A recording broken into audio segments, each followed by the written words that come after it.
All right, so for full transparency, I am living and a resident of Ontario. I have received 2 vaccinations from Pfizer, and I will not be downloading the vaccine passport or using it. And if I'm denied services places, so be it.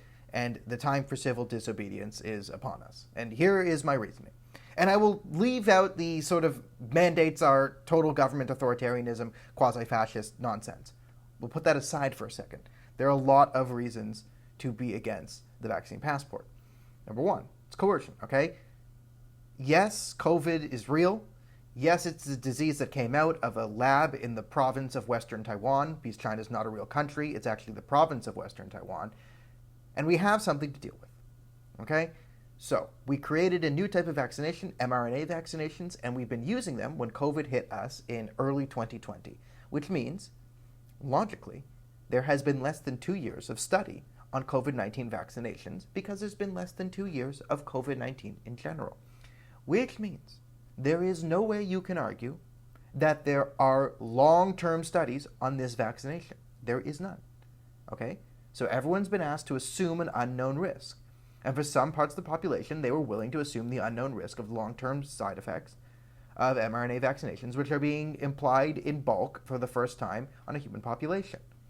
That is a very legitimate reason to refuse the COVID-19 vaccination. So here you have a very legitimate reason that no one can argue with. No reasonable person can argue with the fact that there is no long-term data on the mRNA vaccine that we are giving people, as COVID-19 has been around for less than 2 years, and long-term data applies a lot more than 2 years in the future, okay? That is a ironclad fact that you are asking people, now you're forcing people to assume unknown long-term risks, which I don't think the government has a right to do. And you say, oh, not forced, it's not jail. The fines for non-compliance are like over $100,000, and then it's basically jail. It's one crazy step, then jail in Canada. So let's drop that, okay? 2, I don't trust Doug Ford and Khalid Rashid, the guys behind this. I generally don't trust the government with my information. What, in Ontario, you're going to have to give all your you waive your rights to privacy. So privacy rights is a massive violation here. So you're violating privacy rights, giving them to Doug Ford and Khalid Rashid, and assuming these people of moral character will not sell them to lobbyists, which Doug Ford has problems with, and Khalid Rashid I don't trust as a moral human being. Okay, let's recap who the Minister of Digital Government is and the person in charge of your vaccine passport. For the last 2 years, I've been rambling about the danger of Khalid Rashid. Khalid Rashid first came on my radar when he went up in the legislature and used his platform to promote one actual member of the Muslim Brotherhood and his wife, both of them listed on the Egyptian government's terrorist watch list, undeniably part of the Muslim Brotherhood government, part of a Muslim Brotherhood front group organization now. He has used his platform to promote the values of the Muslim Brotherhood. He has then used his position as minister in government to go to organizations that have 3 terrorism funding violations by the Canadian government, that openly say they follow the allegiance of the ideology of the Muslim Brotherhood, that promote and fund ideologies and people who advocate for a genocide of Hindus and Jews. So I have a hard line, don't kill any Hindu stance and don't kill the Jews. Khalid Rashid is not a moral, upstanding human being. He has a clear blind spot for when it comes to advocating for genocide against specific populations. So he is not a person in high enough moral character to be in charge of our personal information, in my opinion. Also, how did a rookie MP... Again, this guy's first time in government. Fun fact, Khalid Rashid ran unopposed in his riding. There was 5 people running for his riding, and the night before, everyone was disqualified or dropped out, and Khalid Rashid got to run in unopposed. Now, somehow, this man is all the way inside the cabinet. He's a rookie MP, and yet he's already a cabinet minister. Question marks abound for Khalid Rashid. Answers here, but again,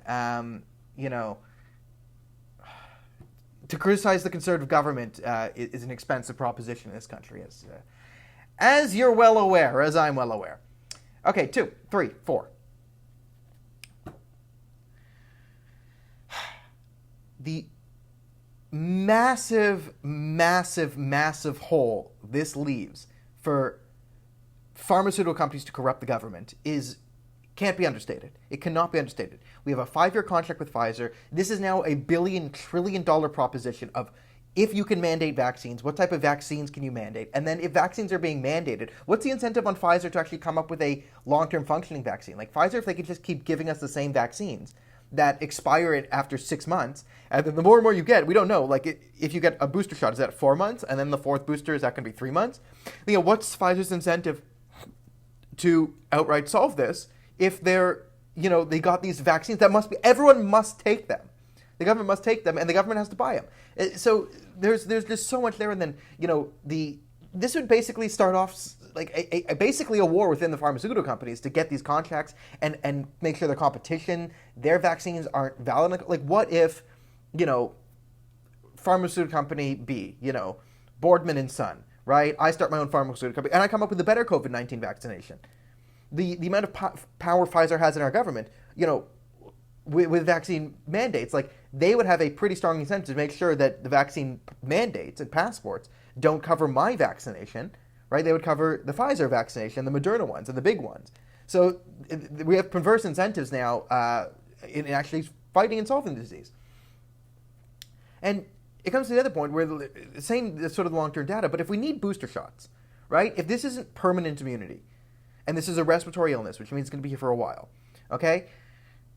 The unknown risk is also going up. I'm not going to say exponentially. The unknown risk is possibly going up with the increased inoculation. So while 1 or 2 or 3 shots of this mRNA vaccine might be fine, but 4, 5, 6, like that might start having some pretty serious side effects or long-term health issues. We don't know because there's no data on this, and mandating this is beyond insane. It's beyond insane.